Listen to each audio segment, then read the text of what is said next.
anything. Anything, anything, anything. We do what dons do, longest 90, anything.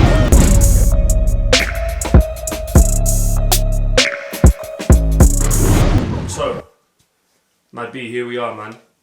Welcome to Meet the Dons behind the patch. I want to call this one.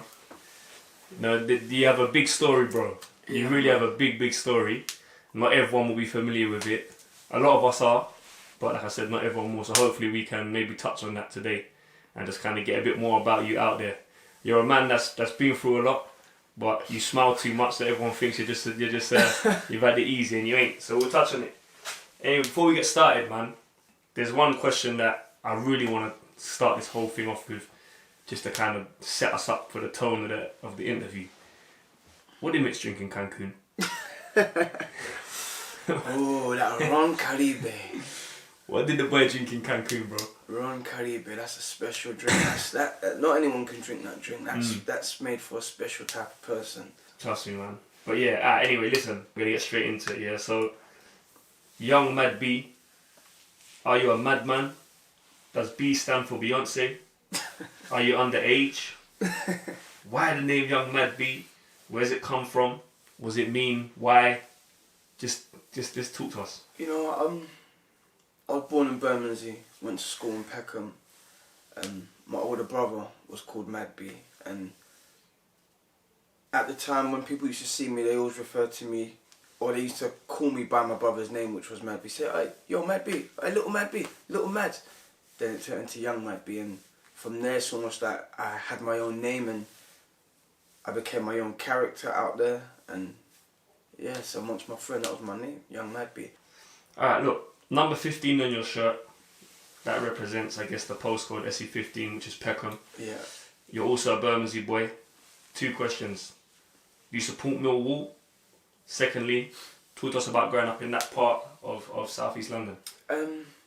I wouldn't say I support Millwall, but most definitely when the match of the day comes on, I tend to stay awake a little bit longer, waiting back in the days to see the Millwall scores. Definitely on Soccer Saturday, I look at the Millwall scores just to have a little butchers to see what the local club is doing, because it's only a stone's throw away from my house. And growing up in Bermondsey was in my time was very good. I got to experience a lot of things that maybe not many really did. Jumpers for goalposts, 66, FA, those sort of games, playing knockdown ginger, and going from Bermondsey to school in Peckham was a little bit different because a lot of my friends in Peckham had it a lot rougher than me.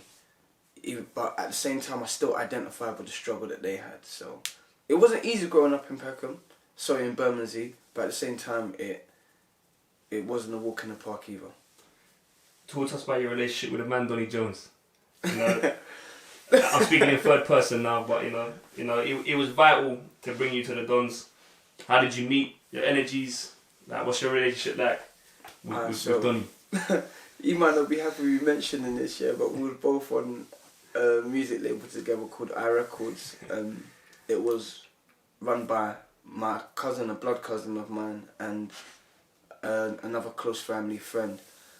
And I remember my cousin said to me, yeah, we've got this guy that we're managing, a guy called Strapzy, you've heard of him, he's from Lewisham. I said, no, I'm not sure. I said, yeah, we're going to get you lot together, we're going to build, this thing's going to be like the new Death Row. And I was like, yeah, boy, whatever it is. I was sold in the project, like, it's my family at the end of the day. And then I remember I got introduced to Andrew, and making music together, supporting these projects, and it's like, that was the team, that was what it was building, it was put together as a tight unit, and we said, you know what, this is it, this is what we're rolling with, and it was green lights. And from the first minute I met him, it's been love, it's been mutual respect from there, and from transferring the music to coming to the football and the YouTube influencer side of things, like, it's someone I've known, we've been in that capacity for a while, so it was an easy transition, man.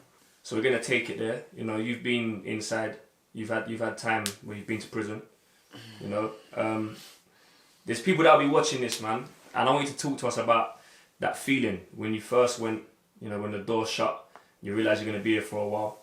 Like, what's that like? I made some silly mistakes But that's all part of growing up, and it's all part of being young, and that there has to be growth at the end of the day. When I got there, quickly it dawned into me like, hang on a second, there's no opening up your door to go to the shops to go get a drink or to go get a pack of crisps. It was like your freedom is now taken away. Like, you now have to rely on somebody else when it's time to make a phone call. There's no picking up the phone, or there's no open up, mum, can you get me a drink? Like, all that has disappeared, and then it was a crazy time. One I'm not proud of, but at the same time, it's one I don't regret because it's made me who I am today. It's definitely shaped a part of the character you see Mad B. Every saint has a past, every saint has a future. So, you know? so what I live by. You've come out, you've built a brand. From personal experience, I would say you're one of the most positive energies that we have in the Don's dressing room. I think I can speak for a lot of people that when I say that. Like, how have you managed to turn your life around, and like how hard has that transition been this past, I don't know, 10 years or whatever? You've definitely transitioned as a person. How hard was that, or how has that been? It definitely wasn't easy. It was extremely hard. I had a free brush with the law a bit too many times. But one thing that helped me was my circle of friends and the people that I used to look around for inspiration. So it's almost like every time I was failing myself as a human being or failing my family, I could see the disappointment that I was doing and how I was making them feel. And it's almost like there's no time to sit down and dwell on what's happened, because everybody else around you is moving. Everybody else has got dreams and hopes, and are you going to be the one who's going to fall off? And the answer is always going to be no. And when you see people around you who's doing good things and they keep moving, it inspires you to say, you know what, I need that and I need more. So it was never like an envious thing. It was always looking at my circle of friends for inspiration and motivation. And we fathered ourselves in a way. Moving on now to obviously your vision. You know, you lost your eye, or you lost vision in your eye. What is that like when you found out, that's it, your vision's done, it's not coming back? How did that affect you mentally? Like, what was that like, bro? That's a traumatic experience. I don't really know what to say. Talk to us about when you first originally think, right, you're told, that's it, my vision ain't coming back. To be honest with you, I won't explain how I lost the vision. I feel like that's something I want to touch on when the time is right. But I will never forget the day it happened, and from the day it happened, immediately I knew I was blind. So when I went into the doctors and they said to me, like people was telling me, you got to wait for the blood to go away and to disappear, etc. And it takes time with these things, there's swelling behind the eyes. Like, I'm a realist at the end of the day, and the way I looked at it was like this. My eyes are open, I can't see. Therefore, I'm blind. So although when I got into the doctors and he told me personally that, yeah, this is the situation, everybody else around me was sad. For me, it was more like, okay, I've already come to terms with this. What's the next challenge? What's next? Like, this is not where it ends for me. Again, like, I was motivated by so much people around me. It's like, this is not where the story ends. There's so much more. There's so much more years of my life. This is just another chapter. It's like, alright, cool. What's on the next page? And I apply that to every day of my life. And that's why things like my eye, it can't really get me down. How different is it playing football with one eye? Like, did you have to learn to play again? Like, balance-wise? Like, this ain't... I think people forget that sometimes. They forget you're actually playing with one eye. How is that? It's extremely difficult, and it's weird because of the sort of mentality that we've got where we've been raised growing up in Peckham and in Bermondsey. It's like, you crack on. That's a common phrase that is always used amongst my circle of friends. It's like, yeah, let's go, we crack on, we move on. When it comes to me now playing football with the eye, there's so much small little things, like playing football in the rain. Naturally, if somebody throws water in your face, your instant reaction is to blink. When I play football with one eye, if it's raining on my eyelids, I have to keep blinking. So 50% vision, keep blinking, it's now cut down to 30% vision or even 25% vision. Header in the ball, for instance, and sand or mud going in your eye. If that happens to me, I have to stop to rub my eyes. That's instant blindness. I can't see anything. When you rub your eyes now, you get the little the blurriness. Then it's almost like you have to take a second. Where am I? Where am I on the pitch? Where's the ball? You have to get your bearings back, and it's difficult, but again, you crack on. You have to keep going. That's all I can say on that one, man. And what's your thoughts on that? Because as men, that's what we all tend to say. Is that healthy though? Like this whole crack on mentality, and men don't really talk about our things. Because we're the same. I'm the same. We all go through these things, and we're on a thing of, you know, like, let's deal with it. We keep going. We're built for this. I say yes and no. I say yes because it makes you not dwell on things too much, and it makes you have that tough skin to say, you know what, there's people in far worse situations. And I say, at the same time, just because there's people in far worse situations doesn't mean that you're not in a bad situation. Doesn't mean that your situation is not real. So it's definitely something you should speak on. Be open about it. And that's one of the reasons why I feel more comfortable having my eye patch on. I never used to feel comfortable wearing my eye patch. Where we're from, it's like, what's this guy doing? No. You're making us look weird. Like, you got an eye patch on. Like, that's not what we're about. It's almost like you're making yourself look vulnerable. But at the same time, I remember the days I used to have 2 eyes and I could see straight. I can't see straight anymore. I'm not comfortable with looking at you and you're looking at me, and in my mind I'm conflicted. I'm thinking, are you looking at me, or is your mind talking about, why is he eyes like that? Why is he looking at me? Wearing the patch, the situation is addressed straight away. It's like, okay, yes, he does have something wrong with his eyes. So You've got 2 daughters. Talk to us about them and their impact on your life. Yin and yang. It's so weird, like, one is so calm and relaxed and such an introvert, and then the other one is so loud and outspoken and crazy and extrovert. And it's 2 characters that I fully identify with. My first daughter was definitely life-changing because I was in a rough place. I was at a rough time, and that almost brought a lot of calm to my life. And being a female, you know, females need a lot of attention, they need a lot of love. And yeah, she helped bring calm to a madman. My other daughter, with her crazy self, she's helped bring life to the madman. So I'm getting calm and I'm getting madness. It's just a crazy combination, man. It's beautiful. You've been making music for a long time. Let's not focus as recent as Free the Patch. Take us back to your music catalogue, like up until Hennessy Flowing. Like, why music, and also why singing? Because that, like, you're technically, you sing as well. Like, yeah. Where did this come from? And has music had any type of impact on your life or your transition as a person? I discovered my musical talents when I was on vacation, when I was away. I was inspired by my older brother and a group of his friends from Peckham who was making music. And then I found it as a way of telling my stories. I've always been in English in school, writing elaborate stories, and had a way with my words. I've always had a little bit of a gift of the gab. That's mad if you know me. When I started constructing sentences and constructing lines together, it started working well, and discovered the love for music. Started making music, and it was all going well. And then the singing side of things, I don't even know how that came about. Maybe it's my eclectic taste in music. I've always liked different genres.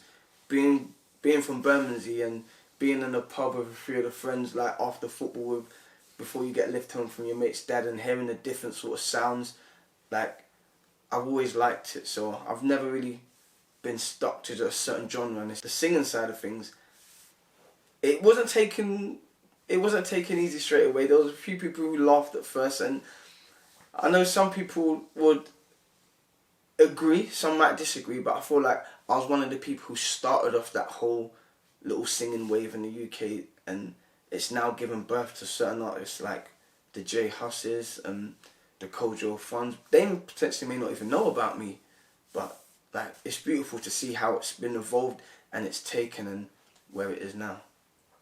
It's a late night in Bermondsey. I pull up in a white van, I hop out, drag you by the patch, I tell you to give me your phone.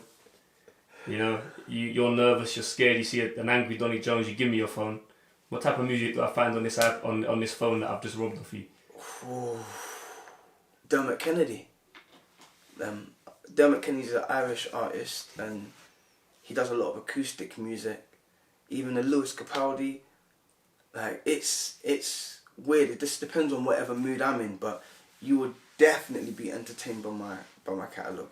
Free the Patch is arguably recognised as maybe a Essigon's anthem, like alongside anything. Lyrics are pretty controversial. You know, what inspired it, and did you expect the reaction that it got? I believe it's got over 200,000 views now, with no big push. So talk to us about that, man. Music is every writer's diary, and not playing football the way I wanted to be playing, or not getting enough minutes the way I wanted to be playing. I just remember sitting down in my car one day opposite Kennington Station. I was waiting for a client, and I thought, you know what?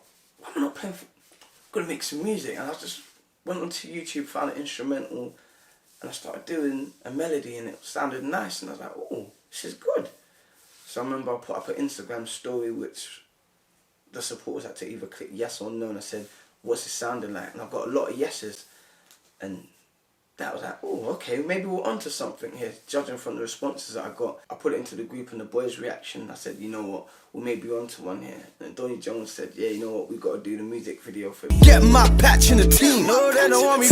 I just wanna lace my boots, but no, they don't wanna free the patch. I just wanna hit top bins, but no, they don't wanna free the patch. Big up to Chris. We got the artwork out there, and the rest was history, man. Over 200,000 views thanks to you guys. Like, it's crazy. So this Free the Patch movement is huge, dare I say global. What is it? Why are people connecting to it? What do you want from it? As I said in one of the interviews before, quickly I saw that this is not about me no more. The messages that I was receiving from some of the young supporters, even the old supporters, saying, I love what you're doing, I'm so inspired by it. I thought, you know what? There's a deeper message here, and if I can use this platform and use the energy of the patch to push that message out there and help any little lad, young boy, young girl, old person, just get that spark, get that energy back to go out and be free, then I'll definitely dedicate a lot of my time to doing that. And you got merchandise, right? Yeah. What merchandise have you got available? Where can they get it? You can find the hoodies and the t-shirts at freethepatch.co.uk. On the website you'll find a little bit more about my condition with my eye, and some of the surgeons and the NHS staff who's been helping me through the situation. You get to see the procedure that I go through every few months, where I have an injection into the eye to try to keep it straight. It doesn't always work, but it's something that I'm at peace with and I'm happy to go through. Talk to us about this journey coming from a rival side and how it has been for you at the Dons. From early I saw what the boys were doing, just capturing that raw togetherness, that raw friendship, and putting it out there, no holds barred. Like, don't get me wrong, sometimes we could edit some of our language out, but that's the beauty of it. It's just raw and it's authentic, and like it's all in line with what Mads is about, being raw, being authentic, and just being genuine. And coming to the Dons now, being part of something so much bigger, being on a platform where your story can now influence hundreds of thousands of old people, young people, boys, girls. Like, it's a beautiful thing. And me and Donny Jones, we go way back through the music side of things, and the football side of things is no different. It's entertainment, it's show business, but at the same time, it's real life. Does Mad B stop for boots? That's a legendary line there. I'm gonna insert that clip. It's a legend. At this point. Fred, we don't fucking stop for boots. We do. We stop for boots. We stop for boots. They stop for my boots. Please, next energy. They stop for my boots, man. Legendary line there. But again, you know what, yeah? Secretly, I miss those battles, you know? Trust me. And it's mad because like, we're friends, but that's an argument on the pitch. Like my boots don't scared of stop for boots. But that's because that's how we are. Like, what's your opinion on Sunday League football? Sunday League football is just raw. It's uncut. It's like, obviously the Dons have taken it completely to new heights. But at the end of the day, you know what Sunday League football is? It's that pub football. It's that alright, these are the lads I drink with, these are the lads I get leery with. You know what, boys? Rather than just drink beers and eat crisps, let's go get a little bit of exercise as well.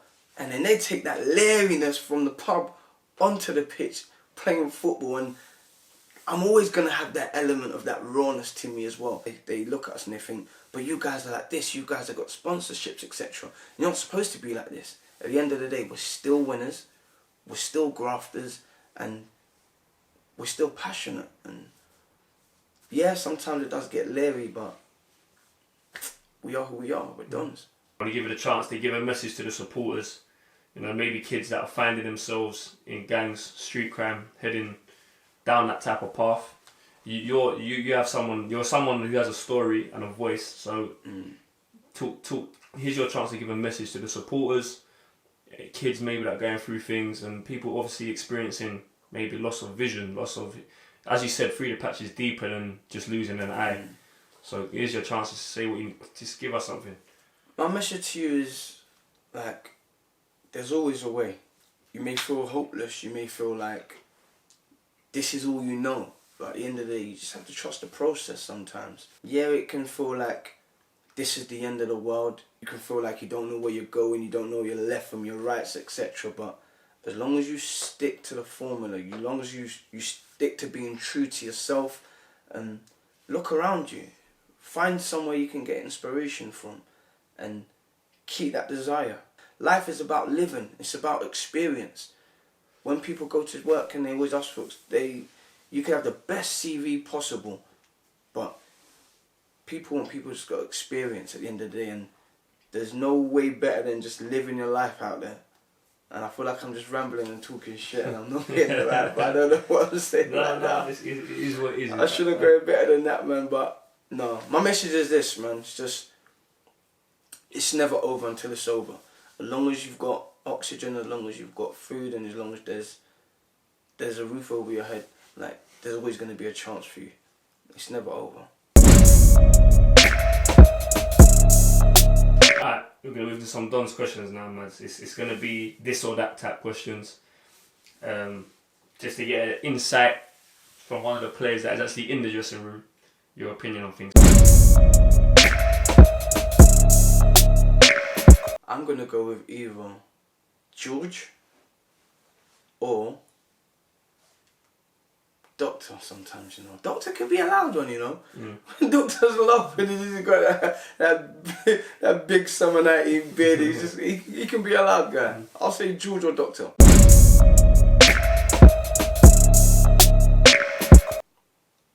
Nathan Palmer's always coming out. He's always turning up fresh from a club. Nathan's got some jokes in him. Who else? You know what, Diggers is actually a funny one as well, you know. He's got a bit of character to him. I know he comes across as quiet, but he's got a bit of character to him as well.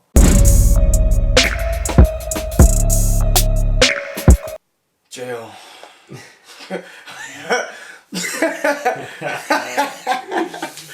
Hey, you see Jigger? Jigger's one hell of a jigger. JR, there's no one else. I'm going with JR. Too serious.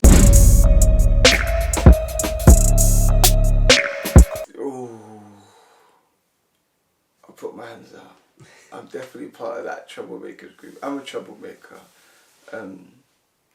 Donny Jones can be a trouble. Donny Jones is a very big troublemaker because he gets to see all of the unedited clips, yeah, and he could just throw something in randomly. There's a committee, man. There's a whole load of boys, man. And Flips is definitely one of them. It's a weird one. I wouldn't call him underrated because I definitely know that we definitely see what he brings to the team and how useful he is. But I suppose sometimes it can potentially go under the radar. I'm going to go with Jazz. I'm bringing Optimus Lean. Big doggy. I'm bringing Optimus Lean. I'm also bringing Drops, because Drops is just a wild animal. And who else will I bring? I want to go tactical. I'm going to say Dino. Because I definitely believe, yeah, Dino will be able to add some politics in there and spread so much love because that boy's got a good heart. So He must have a he mad potentially he must have a mad technique on his fly kicks or something. Man. His Like- technique must be mad. if the lean's not working and the drops is not going crazy and that's not working, He's strong, you yeah. know, Dino. Don't let it fool you. No, listen, I've seen Dino at the 5 years. He's got a you wild lift man side up. to him, yeah, You but lift man up. come on, how can you see Dino and not just think the guy just oozes love? It's Dino, man, come on. I Who hate don't love still. Dino? So you have a Who tactic don't love to Dino? make me squash the beef then? Yes, Yeah. tactic that boys. Let's just play football. Come on, Bonnie. I'll give you 2 different types of Medby. I'll give you Medby, the guy from Bermondsey and Peckham will tell you 150% I'm starting. I don't know what you're talking about. I'm over everybody. Answer bench, Nathan Palmer bench, King bench. But then the Medby who understands football and the more older cultured head will be like, Dolby hat-trick, Nathan Palmer hat-trick, Answer popping up and giving you crazy goals in very serious games when you need them. Like you can't change a winning side, and that's one thing in football that I was always taught from young. You can't change a winning side. I'm going for the attitude, Nathan Palmer, man. I'm going Nathan. Free kicks. Hey, we love you, Monso. Hey! I gotta go. Just to wake up the old people. Yeah, I gotta go with the guy, man. We gotta go with Montel. Zach. Ginger. RP7. Gardy. Scotty. Lamar. Crook. Chris. Jazz.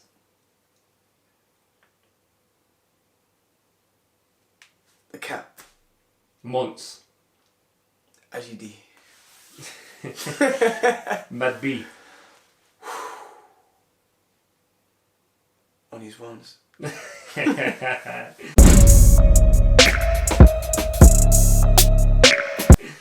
Alright, last question. Before we wrap things up, and we thank you for your time. Name your starting 11 for SC Dons. I always do this. Cup on, final. Dons are in a cup final, you got to pick the starting 11. I always do this on Because Mad B, people that are watching this, Mad B likes to give headaches to management. He likes to be the one, oh, he doesn't play, he hasn't started. So you're the gaffer, I'm putting all the pressure on you. The whole group will see this. They'll see you've left out and you can hold the smoke. So you tell us, it's a cup final, I need the starting 11. Alright, so starting 11, my cup final. And formation. And formation. So I'll go with the man himself, Georgian goal. What formation? I'm getting there. Mm. Takes time.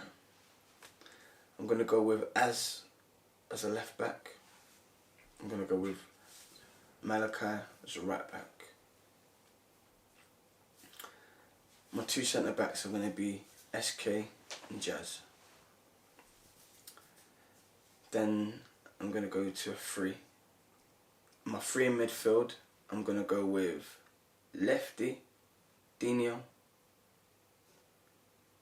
Montel. So who's 10? Is that a 10? You got a 10 in there? 8 and a 4? I'm gonna have. It's a weird one, you know, because Or is it a rotational thing? it's a rotational thing between Dino and Monts. Okay, so lefty's the holder, anchor. Yeah, lefty's the anchor. Dino can do the dog work. At the same time, find that creative pass up to the front 3. Mm.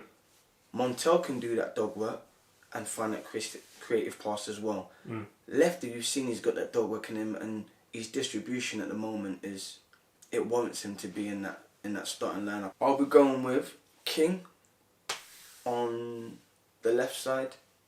I'll be going with Dolby on the right side, and then up top, he's seasoned. You can't leave him out, man. Go with the answer. Answer. Yeah. See, but it's a wild one because you can't leave out the golden But boot. yeah. Well, is it? Does that show you the strength in the depth of our squad? Because now I'm going to tell you to name the 5 subs. So on the bench here, I would have a Nathan Palmer, and what that potentially could do to him is that's going to give him the aggression. It's going to give him the anger of not being started, and he's going to be on this, how dare you not start me. Dr. Martin, and I'll be going with IGD. So 2 defenders. Yep. And then also, Diggers is going to be there, and Diggers is going to be the one that's going to come and shore up things in the midfield for me. When it's like, alright, cool guys, like, we need to get solid now. And the last one, none other than the man himself, Mr. Free the Patch. Free the patch. I'll free the patch. So you made the bench as well. I'll make the bench. So you've missed out. You've left out RP7. You've left out K Runner. You've left out. I don't know. There's so many man.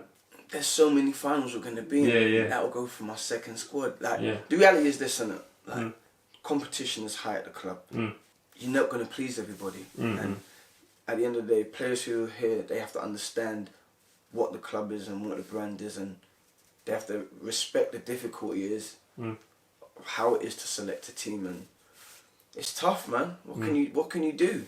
Lads, it's been a pleasure. Yeah. Keep doing what you're doing, bro. Keep inspiring.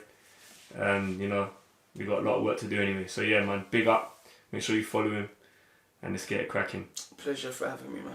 Free patch. Anything. We do what dons do, longest 90, anything. Hands full of blood, family stuff, anything.